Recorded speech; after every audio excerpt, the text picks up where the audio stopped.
At a barbecue party, my wife announced she was pregnant not with me, but with my younger brother. Everyone cheered, expecting me to collapse. My brother spat, "Taking your wife is a bonus, but the real thrill is seeing you lose again, just like when we were kids and I took your bike. Some people are just born losers." I raised a toast, smiling. "Oh, you didn't hear the latest news?" Their faces turned pale, and he fell to his knees.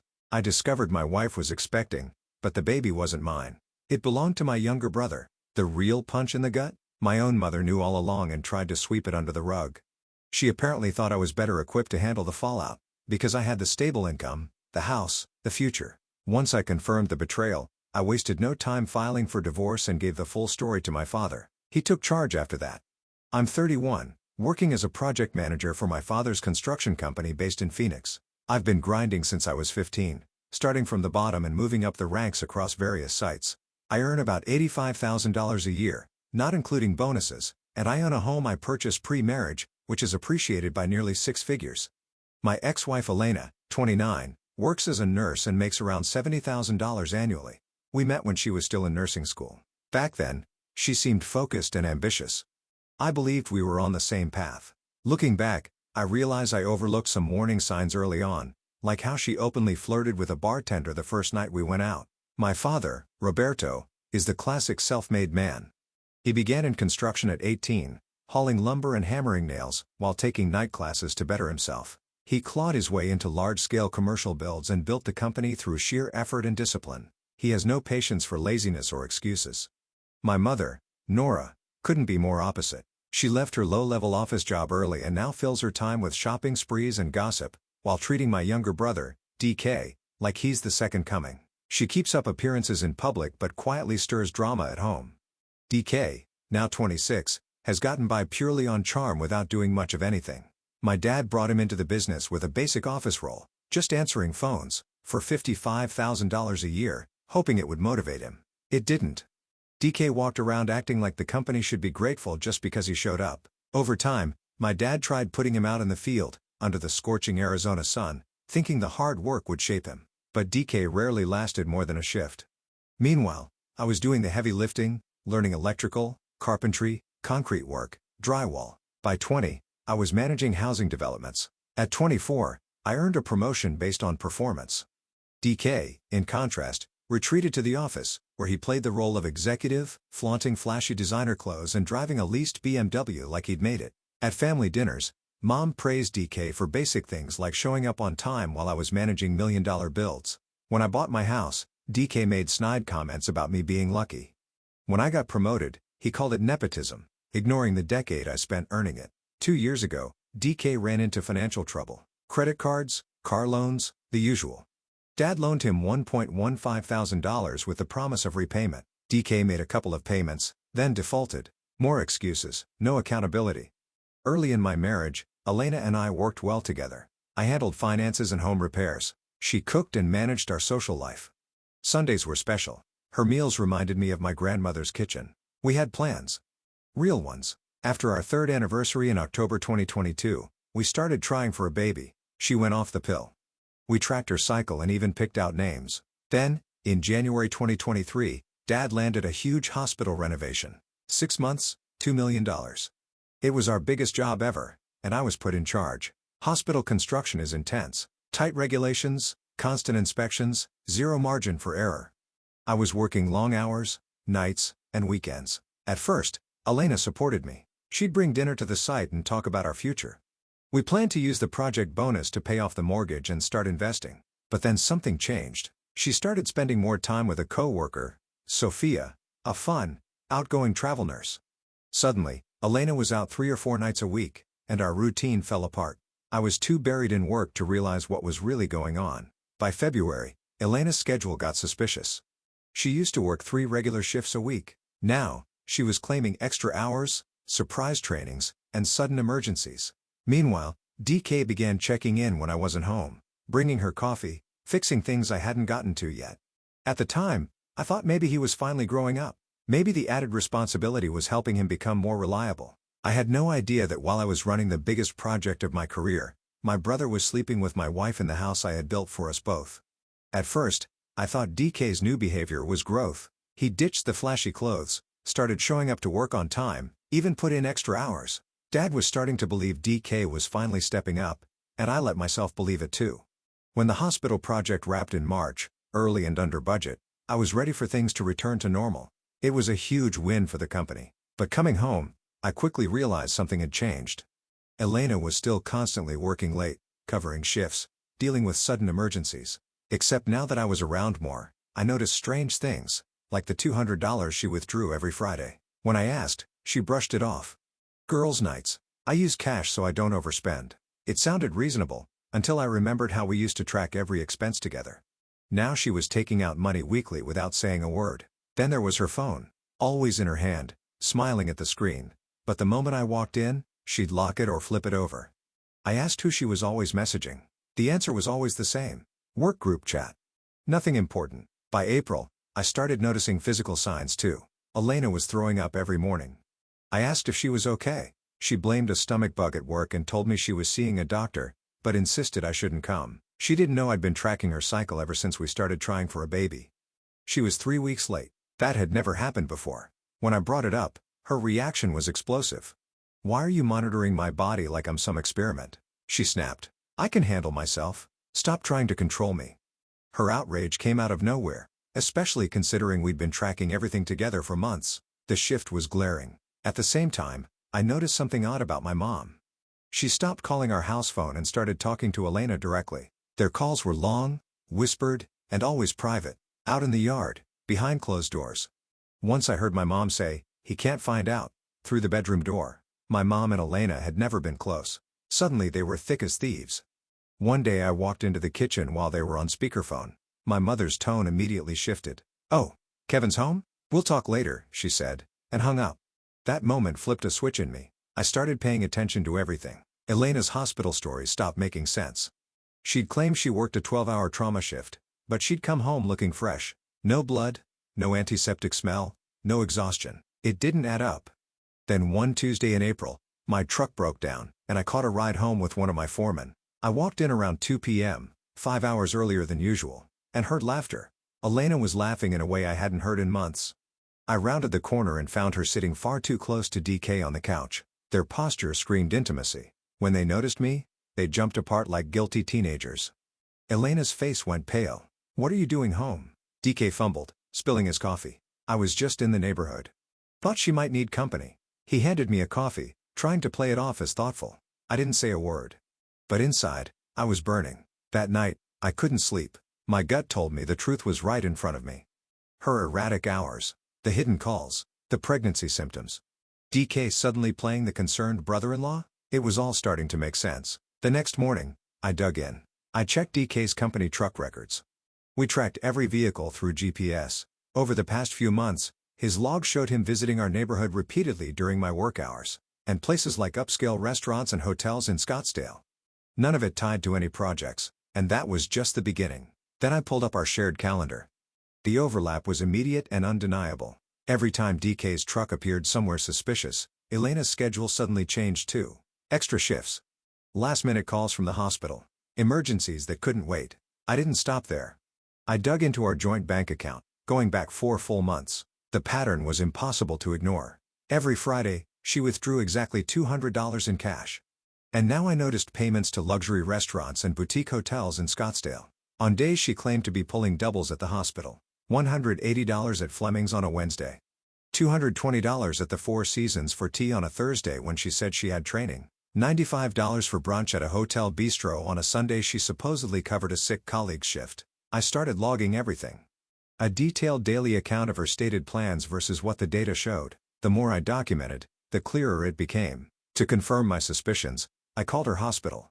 I posed as a relative with an urgent family emergency and asked to be transferred to Elena's department. The front desk nurse politely told me Elena wasn't on shift and hadn't been for 3 days. It was a Wednesday. Elena had told me she'd just worked a 12-hour Tuesday and was heading in again that evening. That was the moment the veil lifted. The next day I told Elena I was staying home with a stomach bug. She left for what she claimed was a mandatory safety training. The second the door closed, I went straight to our shared family computer. We'd always used the same password. Team Edina, 2019. A cheesy souvenir from our last anniversary trip. I logged into her email, heart pounding, hands trembling. Right there at the top was a thread between her and my mother. Subject line: making sure Kevin never finds out. I froze. Just reading those words made me nauseous, but I forced myself to open it. There were months of messages. It started slow. February. My mom asked if Elena was certain about what was happening. She advised her to be cautious, saying maybe it was just a phase. But within weeks, the tone shifted. They began strategizing.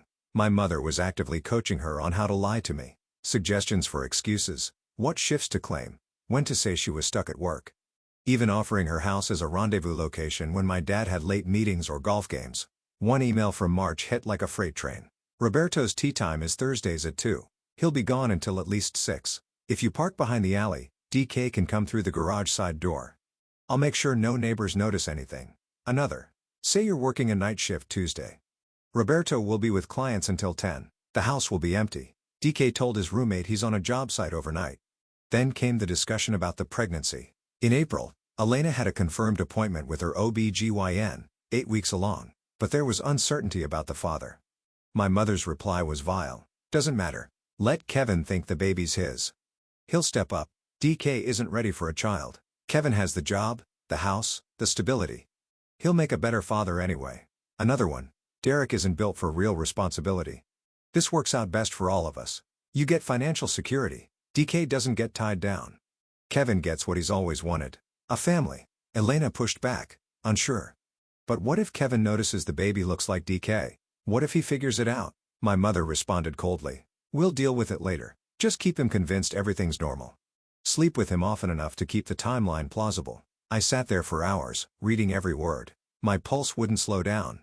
The betrayal was so deep it didn't even feel real. My wife, my brother, and my own mother, conspiring behind my back, building a reality for me to live in, one carefully engineered lie at a time. I copied every incriminating message, screenshot, and receipt. Transferred it all to a USB and printed the worst of it out. My hands trembled but my thoughts were razor sharp. These people, my wife, my brother, and my own mother, had been quietly dismantling my life for months, believing I'd never see it coming. They thought they were clever. They weren't. I called my father right away. Dad, I need to meet at the office. Now. It's urgent and I can't explain over the phone. 20 minutes later, I was in his office dropping the truth on his desk. Everything.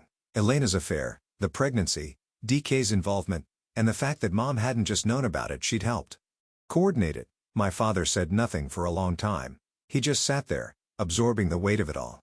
When he finally spoke, his voice was disturbingly even, cold, composed. This is war, he said. Meet me at Marcus's office in 2 hours. Don't say a word to anyone.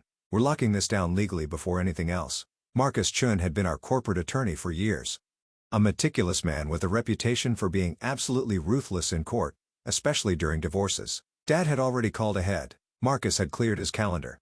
Inside his office, we spread out all the evidence like we were preparing a courtroom assault. He reviewed every document with a cold efficiency. Email chains, GPS records, bank statements, suspicious restaurant charges, inconsistencies in Elena's hospital shifts.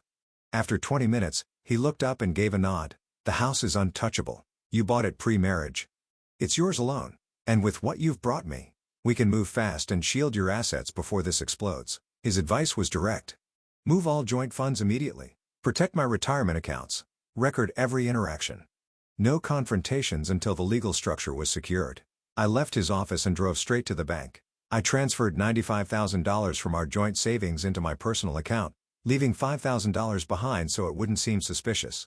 I also made sure that the $140,000 I had invested prior to our marriage, stocks, 401k, all of it, was clearly documented as separate property. Elena had no claim to it. Meanwhile, my father was making his own moves. He called the office and stripped DK of all access. No more company truck, no more credit card, no building badge. He instructed Linda, our admin manager, to reassign DK and lock down everything.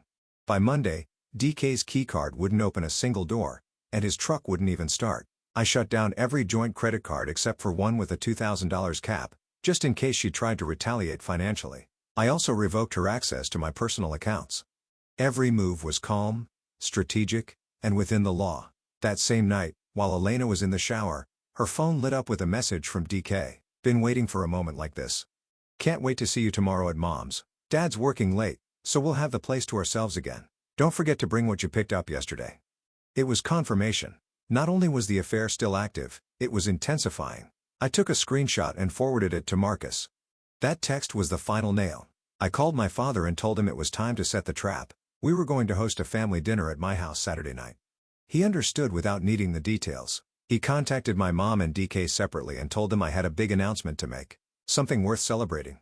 Something important enough that everyone had to be there. A promotion. A pregnancy. Maybe a new home. He let them imagine whatever they wanted.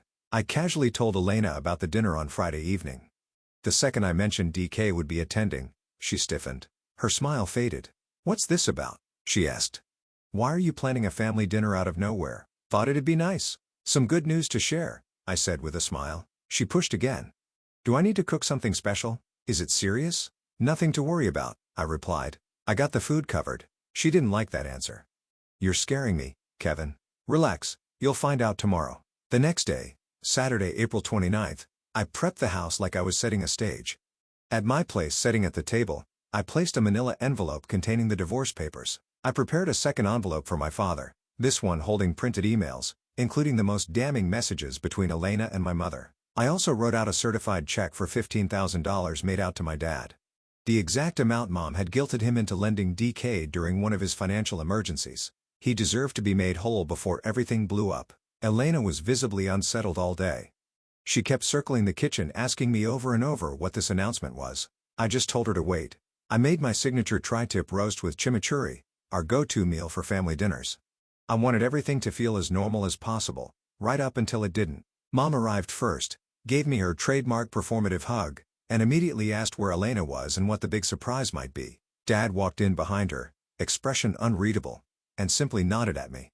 20 minutes later, DK strolled in wearing a flashy shirt and his usual smug grin. He gave me a lazy pat on the shoulder as if we were best buddies. "So what's the news, man? Don't tell me Elena's finally knocked up? Took you long enough." He said it with a smirk, the kind of smile people wear when they think they've won. He thought he had beaten me, slept with my wife, snuck around behind my back, and gotten away with it. Elena barely touched her food. She picked at it, eyes darting between DK and me. Mom filled the silence with useless chatter about the weather and church gossip. But the room was electric with tension. After we cleared the plates, Dad raised his beer and smiled. "Well, son," he said, "you've got the floor. What's the news?" I stood up, reached for the envelope, and handed it to Elena. "I do have something to share," I said, keeping my voice steady. "These are divorce papers." The room froze. It was so quiet I could hear the fridge hum and a dog barking somewhere outside. Elena's face drained of color. "What is this?" My mother's hand flew to her chest like she'd been shot. "Kevin, what on earth? What are you doing?" I didn't even look at her. I turned to my dad and slid him the second envelope. "This one's for you. Emails between your wife and mine. Months of messages planning an affair between Elena and DK. Mom's been helping cover it up the whole time." Dad opened the envelope. He knew what was in there already. But as he read the words on the page, his fists clenched. DK jumped up so fast his chair hit the wall. "You snooped through her emails? You're insane, man. That's illegal. You can't use that in court. That's what you're worried about?" I said coldly. "Not the fact that you've been screwing my wife?" Elena gasped. "Kevin, please, just let me explain." "Don't." I cut her off. "We're done." My father flipped to the page where Mom instructed Elena how to time her lies with his golf games. When Mom reached for the documents, he yanked them away. "Nora," he said, his voice shaking with rage, "what on earth is this?" She started stammering. "Roberto, I was trying to protect the family." "Protect it? You engineered its collapse." She tried to shift the blame. "She's the one who seduced DK. I was just trying to keep it from becoming worse." DK laughed. Actually laughed. "Come on, guys. Kevin works 70 hours a week." Elena needed attention. I just filled in the gaps. That was when I realized I didn't need to yell. I didn't need to fight. They had buried themselves. All I had to do was walk away and let the wreckage speak for itself. That was the moment I snapped. I didn't think. I just moved. I came around the table and hit him square in the face with everything I had. I felt his nose collapse under my fist. Blood splattered across his ridiculous designer shirt as he fell backward, crashing into the china cabinet on the way down. Mom shrieked like someone was being murdered. Dad stood slowly, calm but terrifying, 6'1" and over 200 pounds of fury. "Get him out," he said coldly. DK was groaning on the floor, a pool of blood soaking into the hardwood. "You can't be serious, Dad," he tried to say through clenched teeth. "I'm dead serious. You're done here. Fired? Cut off. You're no longer my concern, Mom gasped. Roberto, he's your child. No, Kevin is my son. IDK just proved that blood doesn't mean a thing when you betray your own family. Elena burst into tears, practically choking. Kevin, please, the baby could be yours. Then we'll get the test done, but it doesn't change anything.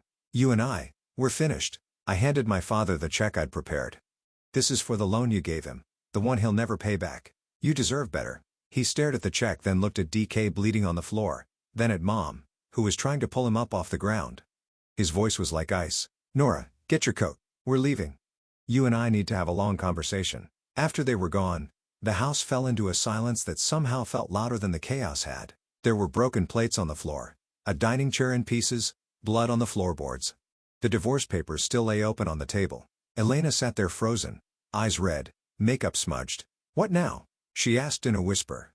Now? I said without emotion. Now you pack your things and get out. This house was mine before we ever met. You've got until tomorrow to find somewhere else. She didn't argue, just nodded and walked upstairs to pack. I stayed where I was, surrounded by the debris of what used to be my life. But for the first time in months, I felt clear, calm, free. The divorce was quick thanks to the evidence. Elena tried to push for alimony, but Marcus, our attorney, shut it down hard. Given her full-time income as a nurse and the mountain of documentation I had, her request had no merit. Arizona may be a no-fault state, but infidelity still plays a role in dividing assets and awarding support. In the end, she walked away with her clothes, her Honda Civic, and nothing more. The DNA results confirmed what I already suspected. The child wasn't mine. Elena moved in with Sophia, the travel nurse who had conveniently helped orchestrate this whole mess by covering for her so-called shifts. According to mutual acquaintances, Sophia got tired of her fast. Elena became unbearable, always crying, expecting constant sympathy, and relying on Sophia to pay for everything. Within 6 weeks, even Sophia had kicked her out. My dad followed through on every single word he said that night. DK was officially terminated from the company. He was banned from every job site and blacklisted across the Phoenix construction network. Dad made a few calls to industry contacts. Word spread fast. DK couldn't get a job anywhere in the only field he knew. The financial faucet was shut off too. No more BMW payments, no credit cards, no cash handouts. For the first time in his life, DK was on his own. And it hit him hard. 3 weeks later, he got arrested for driving on a suspended license with expired tags and no insurance. He'd been dodging car payments and couldn't afford coverage. He spent 2 nights in county jail, and Dad refused to help. Let him sit, he told me. Maybe jail will teach him something life never did. Elena tried to reinsert herself several times. Emails, texts, even showing up at my job one afternoon demanding we talk. Said we could work through this. That we could rebuild. I blocked her everywhere after she sent a message blaming me for the affair. Claimed I worked too much, didn't meet her emotional needs. Classic cheater's logic. Turn the blame around and act like the victim. But what truly satisfied me was watching how my father handled Mom.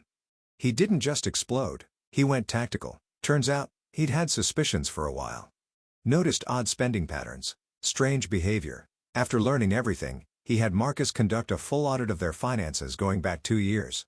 The findings were brutal. Mom had been secretly supporting DK with roughly $3,000 a month. Hidden credit lines, cash advances, even a second mortgage she'd taken out behind Dad's back. She was draining their finances to prop up DK's lifestyle while playing the perfect housewife. 6 weeks after the dinner, Dad filed for divorce. He was 58, done being lied to and manipulated. Mom lost it. Screamed, begged, pleaded, but he didn't budge. This time, the divorce wasn't quiet. It was war. Dad kept the business, the primary home, and most of the joint assets. Mom was left scrambling. She hadn't worked in over a decade. With no savings and no fallback, she ended up taking a retail job, Target of all places, making $12 an hour. The same woman who used to bark at store clerks now had to bag groceries for people half her age. DK moved in with her into a crumbling 2-bedroom unit across town. He tried multiple times to crawl back, begging Dad for forgiveness, saying he'd learned his lesson. But Dad's response never changed. You chose your path the day you stabbed your brother in the back. Now walk it. The last I heard, DK was on the graveyard shift at Home Depot, stocking shelves and unloading freight trucks, barely scraping by. Elena had the baby, a daughter. She's living in a cramped 1-bedroom apartment, working extra shifts just to afford daycare. Life has been brutal for her, and I won't lie, I don't feel sorry. But then, a few months ago, they showed up at my door. Mom and DK, uninvited. What they asked next almost made me laugh. They wanted me to do the right thing. They wanted me to claim Elena's child as my own, put my name on the birth certificate, pay child support, and even help with DK's legal bills so he could get back on track. Their justification? We're still family. Everyone makes mistakes. The child shouldn't suffer. And, of course, you're the only one who can provide stability. The audacity of it all still blows my mind. Kevin, my mother said, you need to be the bigger person here. That little girl needs a father figure, and you're the only one capable of giving her a good life. I looked her straight in the eye and said, get off my property. Don't come back. I made it clear. I wouldn't be paying for anyone's mistakes, least of all the people who tried to burn my life to the ground. They ruined enough already. They wouldn't get a second chance to ruin what came next. I had them removed from my property by the police. The officer who came out listened carefully, reviewed the evidence I had, and told me he'd seen plenty of family chaos like this. He said I was smart to keep detailed records and to walk away for good. It's been 8 months since that night, the night everything in my life shifted. I won't sugarcoat it. The first few months were brutal. I was 30 years old and suddenly felt like I was rebuilding my life from the ground up. Everything I thought I knew about loyalty, about family, about trust was shattered. But letting go of the people poisoning my life gave me room to breathe and space for better things to grow. My relationship with my father has never been stronger. Shortly after the dust settled, he brought me in as a full business partner and handed me a 40% share of the company. We've been discussing expansion, moving into commercial real estate development, starting in Tucson, and maybe even branching out to Las Vegas. The company is thriving now. With Derek out of the picture, we've stopped losing clients and started attracting bigger contracts. 6 months after the divorce was finalized, I started dating again. That's when I met Sarah at a development conference in Vegas. She's an architect who focuses on medical facilities and large commercial builds. She's driven, financially independent, and doesn't expect anyone to rescue or manage her. She's everything Elena wasn't. Grounded, goal-oriented, self-sufficient. Being with her feels like breathing fresh air after years of suffocating. I still hear bits and pieces about DK and Elena through industry contacts, people in construction and healthcare who remember what happened. DK has burned through 4 different jobs in just 8 months. He still carries that entitled attitude, believing he's above actual work and can't understand why no one wants to keep him around. As for Elena, she made a public plea for help on social media, asking for money to cover baby-related costs. It backfired. People who knew the truth about what happened dragged her in the comments, calling out her lies, her choices, and how she tried to play the victim after blowing up her own life. My mother has made a few weak attempts to contact Dad through mutual friends, claiming she wants to rebuild for the sake of the family, and asking when he'll stop punishing her every time he shuts her down. His message hasn't changed. You made your decision when you helped destroy Kevin's marriage. Now you can live with what you chose, just like the rest of them. If there's anything I've taken away from this entire experience, it's a lesson I wish I'd learned earlier in life. But sometimes you don't really understand it until it costs you everything. When people show you who they really are, believe them. Don't wait for more evidence. Don't give them the benefit of the doubt over and over. The first time is enough. Family isn't just about sharing DNA. It's about having each other's backs. It's about loyalty when it counts, respect when it's hard, and doing what's right, even when no one's watching. DK and my mother failed that test spectacularly. My dad and we proved we knew what family actually means. And honestly, the sweetest form of justice hasn't been confrontation or revenge. It's been watching their worlds fall apart while mine finally comes together. Watching Derek struggle to survive on